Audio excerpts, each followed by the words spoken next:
Thank you for joining us today for a webinar organized by IEEE KEET Student Branch 2021. We are very excited to have you all here with us today. Today is day 2 of our 2 days webinar series, Hands-on Industrial Internet of Things Transition to Industry 4.0, with the highly esteemed speaker, Mr. Rana Mohammad Uwais. I am Subhan Khalid, member of Team Documentation at IEEE KEET Student Branch, and I'll be your host for this event. And on behalf of IEEE KEET, I humbly welcome you all to this webinar. Thank you very much, Mr. Rana, for joining us today. Before we begin, all our participants are requested to keep their mics and videos turned off during the entire session. You will have a Q&A period at the end of the presentation in which you can raise your hand and the host will give you the opportunity to ask your questions.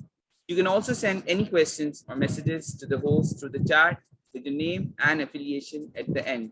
Please note that there is a short and easy quiz at the end of today's session. All the participants who attempt today's quiz and pass with 50% marks will be eligible for their EAT certificates. Now, without further ado, we'll hand over the control to our most esteemed speaker, Mr. Rana Mohammad Uwais. Sir, you can start. Thank you, Subhan. Assalamu alaikum everyone. I hope you all are doing well. तो आज के session का flow कुछ इस तरह से होगा कि हम लोग आपको कुछ डेमोन्स्ट्रेशन करके दिखाएंगे थोड़ी बहुत चीज़ों की जो हमने कल समझी थी। डेमोन्स्ट्रेशन इंपॉर्टेंट इसलिए है कि दो सेशन में इसीलिए हमने डिवाइड किया था कि एक सेशन में हमने आपको पूरा थ्योरेटिकल ओवरव्यू दे दिया और सेकंड सेशन में मेरी टीम जो है वो आपको गाइड कर दे कि किस तरह से आप लोग ये सिस्टम डबल IoT का थोड़ा बहुत अंडरस्टैंड कर सकते हैं या उसकी प्रैक्टिस कर सकते हैं। ऑल्दो काफ़ी चीज़ें जैसे हमने कल देखा था सेशन के अंदर इंडस्ट्री 3.0 की टेक्नोलॉजी जो इंडस्ट्रियल ऑटोमेशन है, तो उससे हम लोगों ने कैसे ट्रांजिशन करनी है इंडस्ट्री 4.0 में जो कि डबल IoT है, और डबल IoT किस तरह से हमें हेल्प करेगी पूरा इंडस्ट्री 4.0 इकोसिस्टम बिल्ड करने में इंडस्ट्रीज के लिए। तो इसकी वीडियो जो है वो आज ग्रुप पे शेयर हो भी गई थी, जो PF का यूट्यूब चैनल है उस पर अवेलेबल है, बाकी साथ साथ मेरे YouTube चैनल पे और बाकी इसकी एक्सरसाइजेज में मेरे YouTube चैनल पे भी अपडेट होती रहेंगी। तो हम लोग जो आज करके देखेंगे, मैंने चीज़ बताई थी कि डबल IoT के अंदर सबसे इम्पोर्टेंट चीज़ है कि हमें machine to machine communication establish करनी है। इंटरनेट कनेक्टिविटी इंपॉर्टेंट है, किससे इंपॉर्टेंट है? ताकि हम लोग क्लाउड पर डेटा भेज सकें। तो दो चीज़ें इंपॉर्टेंट है, मशीन टू मशीन कम्युनिकेशन और इंटरनेट क्लाउड कनेक्टिविटी। उसके लिए मशीन टू मशीन कम्युनिकेशन में हमने देखा था कि वो चीज़ इस्टेब्लिश करने के लिए हमें कोई ऐसा प्रोटोकॉल चाहिए जो कि ईजिली हर डिवाइसेस आपस में बात कर सके। जैसे वेब ब्राउजिंग के अंदर हम लोग HTTP यूज करते हैं ना, कहीं से भी हम लोग कोई भी वेबसाइट एक्सेस कर लेते हैं, कम्युनिकेशन करवा लेते हैं डिफरेंट वेबसाइट्स की, डेटा ट्रांसफर करवा लेते हैं। तो हम लोग किस तरह से ऐसा प्रोटोकॉल यूज करें जो डिवाइसेस के लिए बना हो, उसको हम लोग MQTT कहते हैं।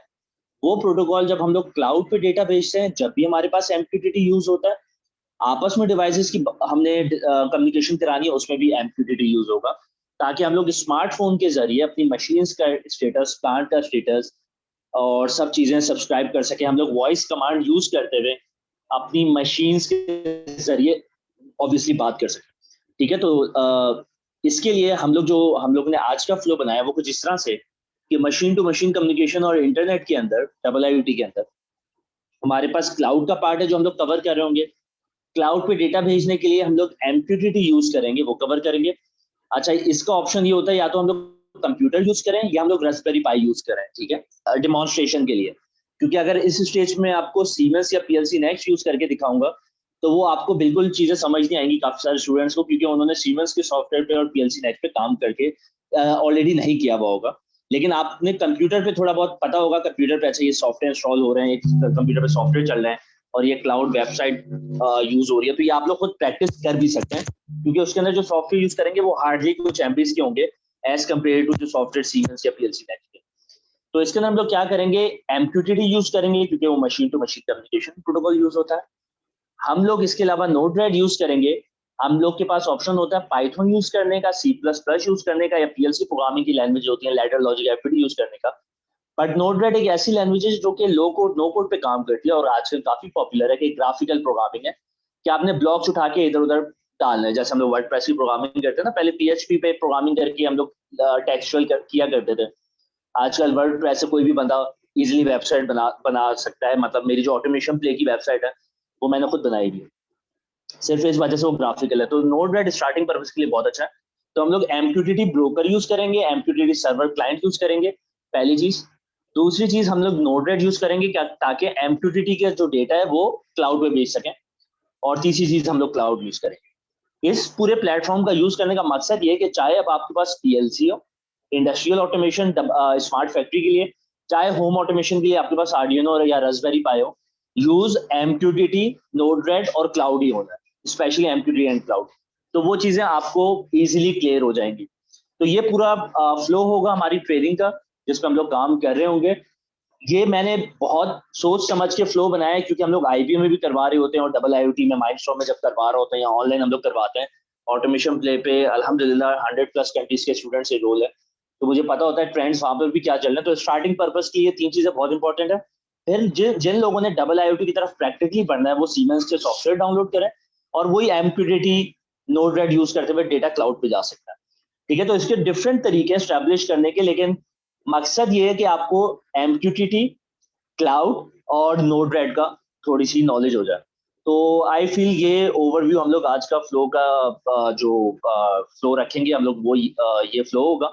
तो इसमें जो मेरी टीम मेंबर हैं जिनका समीर नाम है, जो माइंडस्टॉर्म में IoT एंड AI के ट्रेनर है, तो वो इस पे आपको प्रैक्टिकल डेमोन्स्ट्रेशन करके दिखाएंगे। ठीक है, कोई चीज सवाल होता है आप लोग पूछ सकते हैं। किसी के जहन में कोई चीज रह जाती है या किसी का डिस्कनेक्शन हो जाता है, ये सेशन हमारे यूट्यूब चैनल पे भी इंशाल्लाह अपडेट हो जाएगा। सॉफ्टवेयर लिंक्स जो सारे हम लोग आज यूज करेंगे, वो सारे सॉफ्टवेयर्स फ्री है, वो सब सॉफ्टवेयर्स आपको इंशाल्लाह प्रोवाइड किए जाएंगे। तो I would request शुभान and Navira कि आप समीर का इंट्रोडक्शन करवा दें और ताकि वो डेमोन्स्ट्रेशन शुरू करें। जज़ाकल्लाह। Thank you very much, Mr. Rana. We are forever grateful to you for your time and efforts towards this webinar.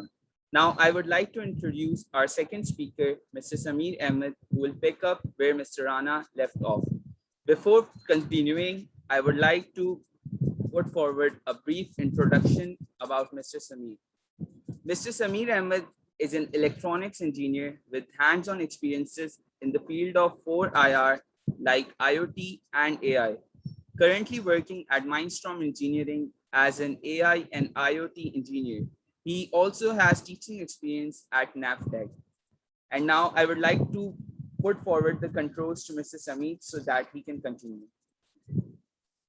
Thank you, Sir, Subhan. you can start now. Okay, sir. Thank you so much, Subhan.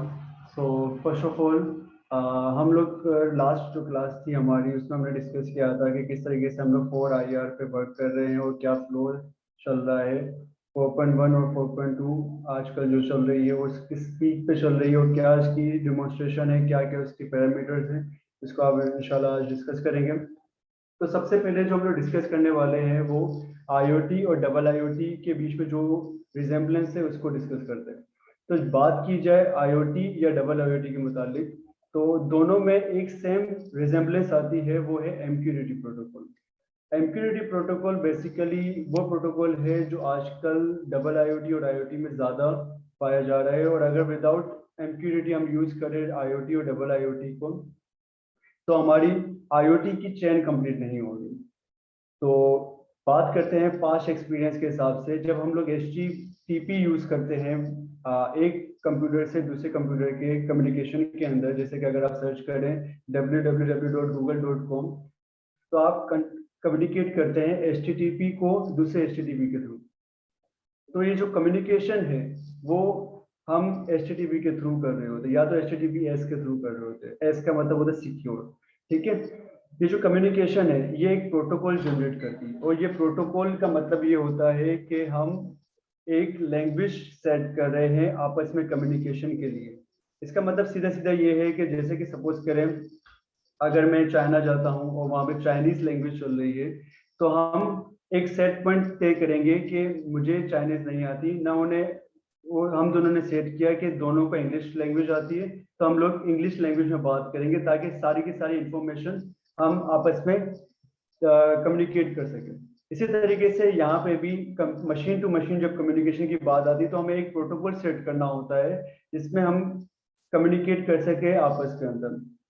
जो पहले के time पे था वो HTTP चल रहा था। अब HTTP का ड्रॉबैक क्या था? HTTP का ड्रॉबैक ये सबसे बड़ा ये था कि अगर सिंगल टाइम के अंदर सेम मशीन के अंदर मल्टीपल डिवाइसेस कनेक्ट हो रहे उसी टाइम पीरियड के अंदर, तो आपकी मशीन या सर्वर आपको बता देता था कि ये हैंग हो चुका है या सर्वर डिस्कनेक्ट हो रहा है।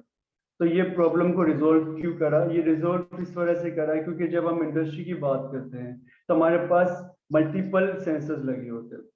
तो इस मल्टीपल सेंसर्स के लिए हमें एक ऐसी डिवाइस, ऐसे प्रोटोकॉल की जरूरत होती है जो हमें multiple at a time, single time के अंदर मल्टीपल डिवाइसेस को कनेक्ट कर सके। अगर वो सेंसर्स, मल्टीपल सेंसर्स नहीं कनेक्ट होंगे तो हमारा जो मेन पर्पस है रियल टाइम डेटा को सेंड करने का, वो अचीव नहीं हो पाएगा और IoT का पर्सपेक्टिव पूरा नहीं हो पाएगा। तो इसके लिए हमने क्या किया, हमने एक जब IoT आई उसके बाद HTTP जब स्टार्ट में चल रहा था, उसके बाद इसको कवर करने के लिए MQTT लॉन्च किया गया ताकि हम कम्युनिकेट कर सके मशीन टू मशीन और खासकर IoT के प्लेटफॉर्म के अंदर। तो आज हम लोग स्टार्ट लेंगे MQTT को किस तरीके से कनेक्ट किया जाता है और किस तरीके से हम किसी चीज को सर्वर बनाते हैं। सर्वर का मतलब ये है कि सपोज करें अगर आप एक इंडस्ट्री में वर्क कर रहे हैं तो आपका एक मेन सर्वर होता है। बस मेन सर्वर के लिए हमें एक होस्ट डाउनलोड करना पड़ता है, एक लोकल सर्वर बनाने के लिए हमें ब्रोकर बनाना पड़ता है उसे। तो हम देखेंगे कि आज हम किस तरीके से ब्रोकर बनाएंगे और किस तरीके से ब्रोकर को कम्युनिकेट करेंगे किसी भी नोड-रेड के थ्रू या किसी भी पाइथन स्क्रिप्ट के थ्रू। तो हम स्टार्ट लेते हैं। तो सबसे पहले हम लोग क्या करते हैं, एक मॉस्किटो लॉन्च कर लेते हैं। मॉस्किटो का मतलब ये है जो एक सर्वर है, यहाँ पे मैंने PC पे ही डाउनलोड किया हुआ है सर्वर को। इस सर्वर को Sir, can किसी you भी hear me? yes. Sir, you haven't shared your screen yet. Can you please do that? Okay. Sure.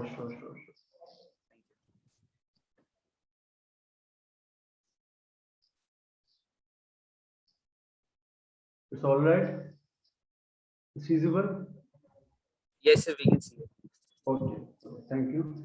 सो हम स्टार्ट लेते हैं। तो सबसे पहले हमें क्या करना पड़ेगा, एक सर्वर बनाना पड़ेगा। तो सर्वर के लिए मेरे पास पहले से ही एक मॉस्किटो इंस्टॉल्ड है। मैं वहां पे जाऊंगा और मॉस्किटो को लॉन्च करूंगा।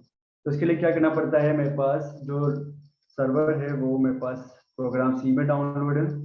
मैं पहले वहां पे चले जाता हूँ।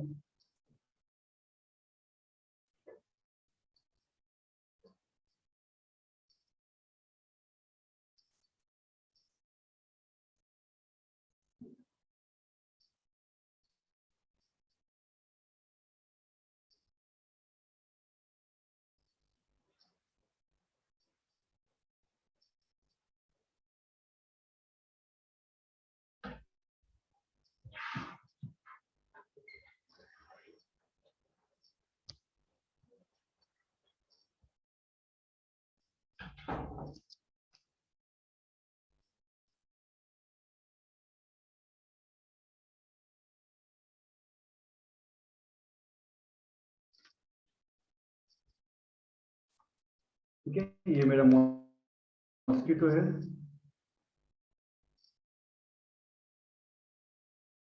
इस मॉस्किटो को लॉन्च करने के लिए, मॉस्किटो एक सर्वर लोकल होस्ट है, ये फ्रीली अवेलेबल है, आप इसे डाउनलोड कर सकते हैं। ये ओपन सोर्स है, इसको कोई पेड सर्विसेज नहीं है।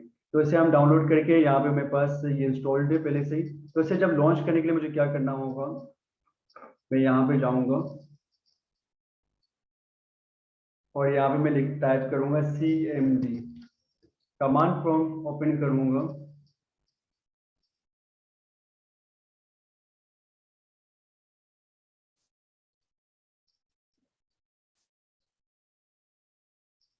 कमांड प्रॉम्प्ट ओपन करने के बाद यहाँ पे मैं टाइप करूंगा मॉस्किटो एंड देन -p। आप देख सकते हैं इसने डिनाइड कर दिया। इसका मतलब ये है कि ये ब्रोकर पहले से ही चल रहा है, मुझे दोबारा से इसके ऑन करने की जरूरत नहीं है। तो अभी फिलहाल मैं इसे अभी ऑफ कर लेता हूँ और अभी इंट्रोडक्शन देता हूँ नोड-रेड के बारे में। तो नोड-रेड, जैसा कि सर ने बताया कि नो कोड और लो कोड का कॉन्सेप्ट है। इसमें हम कोई भी कोडिंग नहीं करते, इसमें सिर्फ और सिर्फ ड्रैग एंड ड्रॉप का कॉन्सेप्ट है। और ये इस वजह से बनाया गया है कि जो खासकर इंजीनियर्स आते हैं, इलेक्ट्रॉनिक इंजीनियर और कम्युनिकेशन इंजीनियर, जो काम कर रहे होते हैं किसी इंडस्ट्री के अंदर, तो उन्हें प्रोग्रामिंग से खासकर बहुत ज़्यादा नफरत होती है। वो प्रोग्रामिंग क्योंकि हमें बैचलर्स लाइफ में इतनी ज़्यादा डीपली नहीं पढ़ाई जाती, तो हम लोग चाहते हैं कि हम हैंड ऑन एक्सपीरियंस हार्डवेयर पे करें। तो ये इसी पर्सपेक्टिव के हिसाब से डिज़ाइन किया गया है कि यहाँ पे कोई कोडिंग नहीं करनी, बस आपको करना है ड्रैग एंड ड्रॉप। तो आज अभी स्टार्ट लेते हैं कि किस तरीके से इसे ड्रैग एंड ड्रॉप करा जाता है और किस तरीके से इसे चलाया जाता है। तो सबसे पहले प्रोसेस से बेसिक कॉन्सेप्ट ले लेंगे ताकि हम इससे आगे मूव ऑन हो सके। तो मैं यहाँ टाइप करूंगा नोट रेट। अच्छा, ये नोट रेट भी इंस्टॉल डायरेक्टली हो जाता है, खासकर रास्पबेरी पाई पे पहले से ही इंस्टॉल्ड आता है। तो हमें इसे डाउनलोड करने के लिए नोट रेट की वेबसाइट पर जाके आप डाउनलोड कर दें और ये नोट रेट डाउनलोड हो जाएगा। इससे पहले आपको Node.js डाउनलोड करना होगा क्योंकि ये उसका ही पैकेज है। तो मैं नोट रेट को क्लिक करूंगा क्योंकि नोट रेट मेरे पीसी पे डाउनलोड है, तो ये लोकल ही सर्वर पे चल रहा है, तो ये लोकल ही होस्ट हम कर सकते हैं। तो ये ओपन हो गया है।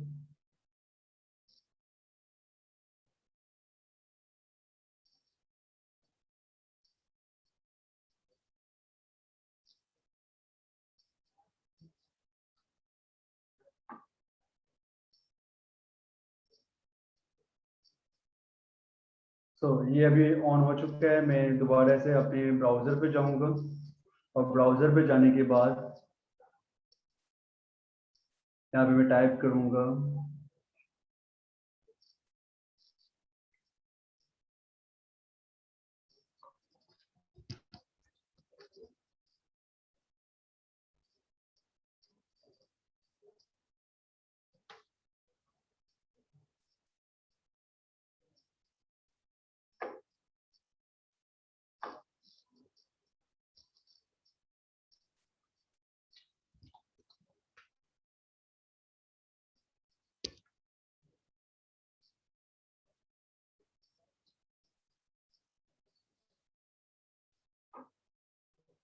यहाँ पे मैं टाइप करूंगा लोकल होस्ट 180। अच्छा, ये लोकल होस्ट का मतलब क्या है? क्योंकि ये मेरे पीसी पे इंस्टॉल्ड है तो ये लोकली होस्ट हो रहा है। और ये 180 का मतलब ये है कि इस पोर्ट पे चल रहा है। तो जब भी आप कोई चीज इंस्टॉल करते हैं सर्वर के लिए, तो आपके वो किसी पोर्ट पे रन हो रहा होता है। तो आप यहाँ से ऐसे ही कर सकते हैं लोकल होस्ट और इस पोर्ट का नाम। तो यहाँ पे मैंने लोकल होस्ट और पोर्ट का नाम आगे मेंशन कर दिया, तो ये ओपन हो जाएगा।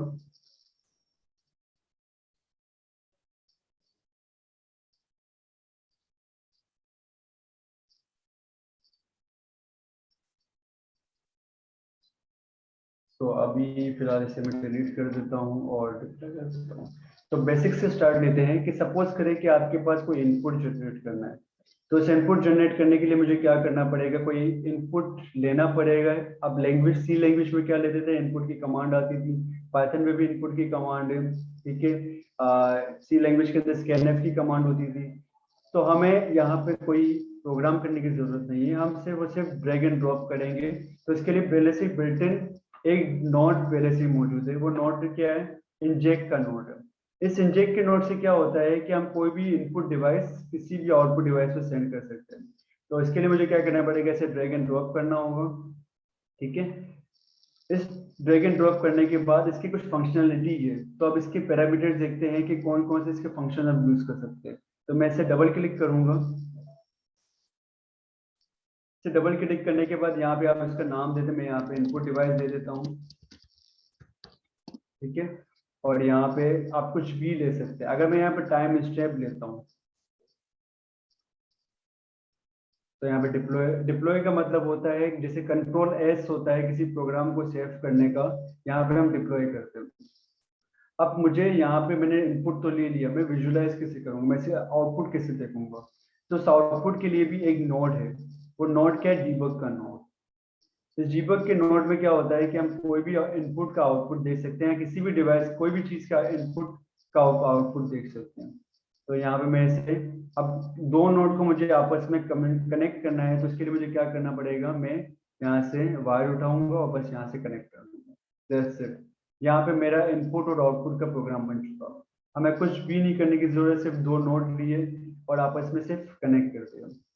तो इसी वजह से ये यूजर फ्रेंडली भी है और कोई रॉकेट साइंस भी बहुत आसान है। एज अ इंजीनियर अगर आप देखें तो अगर आपको कोई प्रोग्रामिंग का लॉजिक भी नहीं है तो ये यूजर फ्रेंडली आप आसानी से इसे सीख सकते हो। तो हमने 2 नोड लिए और आपस में कनेक्ट कर दिया। अब इसे मैं कंट्रोल एस कर देता हूँ, डिप्लॉय कर देता हूँ। डिप्लॉय करने के बाद मुझे इसकी विजुअलाइजेशन देखनी है।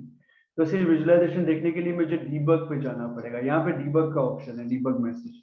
अभी ये बिल्कुल ब्लैंक है क्योंकि यहाँ पे अभी कुछ भी जनरेट नहीं हुआ। तो मुझे अभी जनरेट कराने के लिए क्या करना पड़ेगा, यहाँ पे मुझे इनपुट देना पड़ेगा। वो इनपुट कहाँ से देते हैं, इस बटन से देते हैं। मैं जैसे इसे क्लिक करूंगा आप देख सकते हैं इसके अंदर कोई वैल्यू आ गई। अब ये क्या वैल्यू है इस पर डिस्कस करते हैं।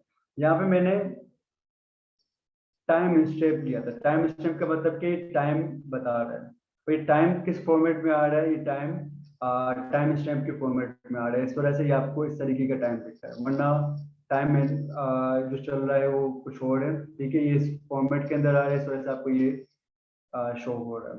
तो अगर आपको कन्वर्ट करना है तो उसके लिए भी कुछ नोट्स है वो डायरेक्ट कन्वर्ट करके आपको दे देंगे।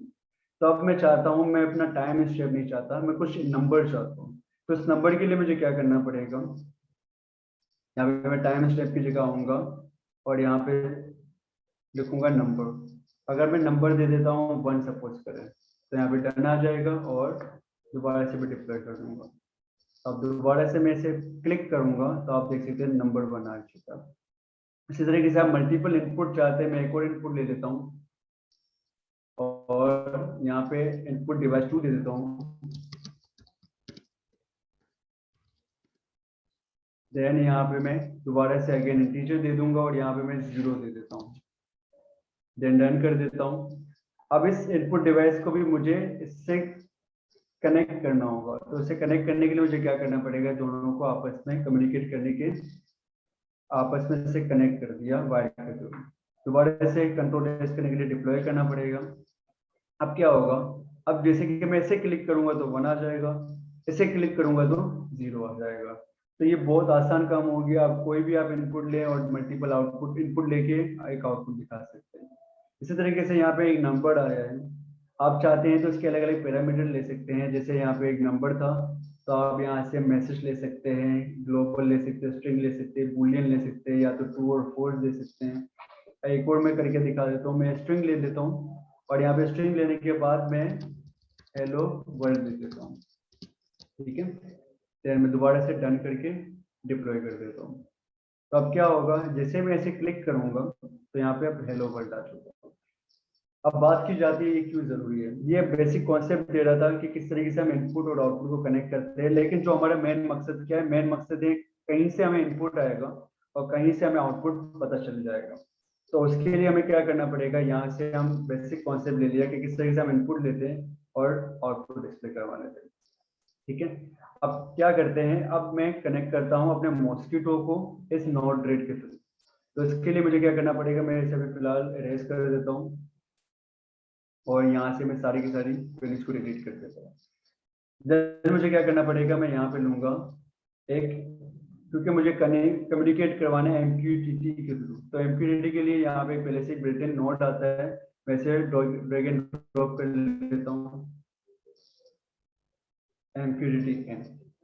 अच्छा, इससे पहले मैं थोड़ा सा आपको बता दूं, MQTT से पहले थोड़ा सा इसका GUI एप्लीकेशन के बारे में, यूजर इंटरफेस के बारे में बता दूं कि इसमें क्या क्या बिल्ट इन है। तो सबसे पहले आप देख सकते हैं ये लिंक जनरेटेड है। ये लिंक आपका क्या बताता है, ये लिंक की ये मेन चीज है जो आपको इस ब्राउजर को खोलने में मदद करेगी। अगर ये लिंक आपकी सही नहीं है तो आपको ये ब्राउजर नहीं खुलेगा और नोटेड बेसिकली नहीं खुलेगा।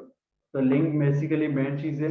अगर आप किसी कोई दूसरी डिवाइस से कनेक्ट करना चाह रहे हैं, पब्लिक आपकी कोई डिवाइस है, तो यहाँ पे लोकल होस्ट की जगह उसकी IP आ जाएगी। तो बेसिकली यहाँ पे IP है या लोकल होस्ट है, माते की अगर लोकल होस्ट का मतलब है मेरे सेम सर्वर पे चल रहा है, और अगर यहाँ पे IP आ जाएगी तो वो किसी डोमेन पे चल रहा है। देन यहाँ 188.188.0 का मतलब ये होता है कि नोड रेट की पोर्ट है। जब भी आप 188.0 की बात देखेंगे तो ये नोड रेट की पोर्ट है। ठीक है, देन यहाँ पे क्या एक मल्टीपल नोड्स है। मल्टीपल नोड्स का मतलब क्या, यहाँ पे पहले से फंक्शंस बने हैं। जैसे कि आपने देखा होगा scanf का एक फंक्शन है C लैंग्वेज के अंदर, वो आप प्रोग्राम करते हैं, उसको कॉल आउट करते हैं। तो यहाँ पे पहले से ही उसके फंक्शन बने हुए, बस आपको पैरामीटर असाइन करने हैं। ठीक है, यहाँ पे इंजेक्ट, डीबग, कंप्लीट, कैश, बहुत सारे स्टेटस के नोट्स भरे हुए, आपको बस ड्रैग एंड ड्रॉप करना है, पहले से बिल्ट इन। और अगर आपको अपना फंक्शन कोई क्रिएट करना है तो यहाँ पे एक फंक्शन का भी नोड है। इस फंक्शन के नोड को में क्या होता है, आप जावास्क्रिप्ट लिख सकते हैं। जैसे सपोज करें आपको कोई कैलकुलेशन का फंक्शन बनाना है, तो आप अपनी एक थोड़ी बहुत कोडिंग कर ले जावास्क्रिप्ट की और आपका एक फंक्शन बिल्ड हो जाएगा। देन यहाँ पे स्विच के, चेंज के काफी सारे। देन यहाँ पे एक फ्लो वन बना हुआ है, आप मल्टीपल फ्लो प्लस के आइकन से क्रिएट कर सकते हैं। ठीक है, यहाँ पे एक फ्लो चल रहा है, आप मल्टीपल फ्लो भी बना सकते हैं। देन यहाँ पे क्या है, एक आपके पास हायरार्की आ रही है कि किसमें एक फ्लो के अंदर दूसरा फ्लो आ रहा है, आप इसे डिसेबल भी कर सकते हैं ताकि ये वाला फ्लो ना चले। देन यहाँ पे अलग अलग नोट्स के बारे में बताया हुआ है कि कौन कौन से नोट्स इसके पास अवेलेबल है, और इसमें एक डिटेल बताई हुई है कि पेलोड का मतलब क्या होता है, टॉपिक का मतलब क्या होता है, क्यूओएस का मतलब क्या होता है, रिटेंट का मतलब क्या होता है। ये जब मैं एमक्यूटीटी करवाऊंगा तब मैं हम डिस्कस करेंगे इसका मतलब क्या है। देन यहाँ पे आउटपुट स्क्रीन है। देन यहाँ पे कुछ सेटिंग्स के पैरामीटर्स हैं।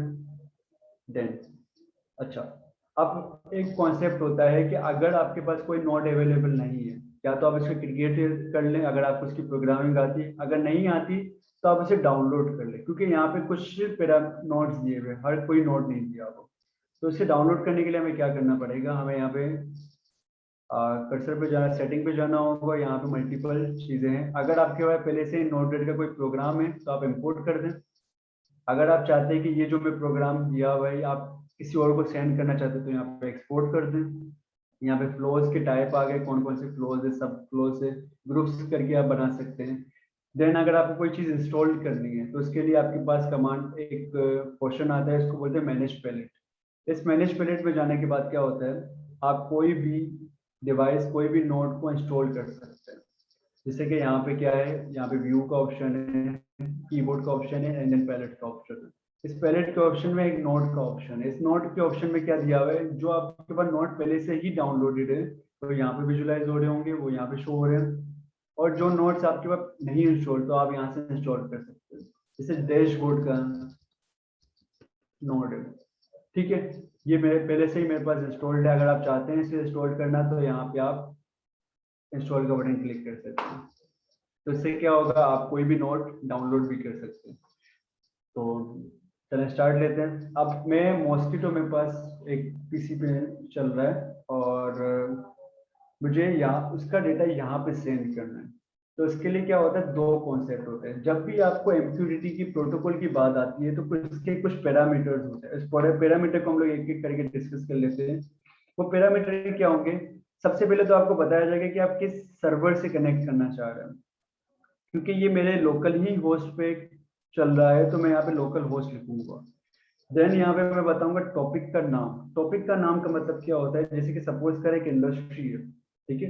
अब उस इंडस्ट्री के अंदर मैं सपोज को इंडस्ट्री के नाम से इसको मैं इंडिकेट कर रहा हूँ। उस इंडस्ट्री के अंदर मल्टीपल प्लांट्स होंगे, ठीक है। अब सपोज करें मुझे इंडस्ट्री के प्लांट नंबर 1 का डेटा चाहिए, तो मैं जाऊंगा इंडस्ट्री, यहाँ पे लिखूंगा इंडस्ट्री, देन मैं लिखूंगा प्लांट नंबर 1, ठीक है। अब मैं प्लांट नंबर 1 के अंदर भी एक मशीन 1 के डेटा चाहता हूँ, तो इस मशीन 1 लिखूंगा।